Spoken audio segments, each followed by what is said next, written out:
అమ్మయ్యా వచ్చింది. ఇది లక్ష్మీదేవి ఆవిర్భావం. ఈ కథలోంచి మనం తెలుసుకోవాల్సినవి 2 ఉన్నాయి. మొట్టమొదటిది ఏమిటంటే ధనమదం ఎప్పుడూ ప్రదర్శించకండి, లక్ష్మీదేవి దూరం అయిపోతుంది.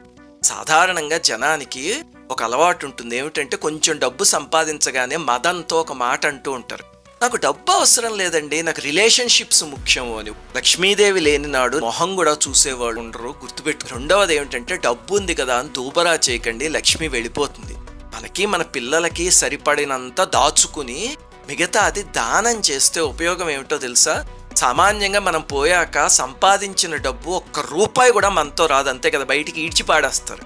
అలా రావాలి అంటే దానం చేసిన సొమ్ము మాత్రమే వస్తుంది. ఈ జన్మలో మనం చేసే దానాలు వచ్చే జన్మకి ఫిక్స్డ్ డిపాజిట్లు చేసుకోవడం లాంటివి.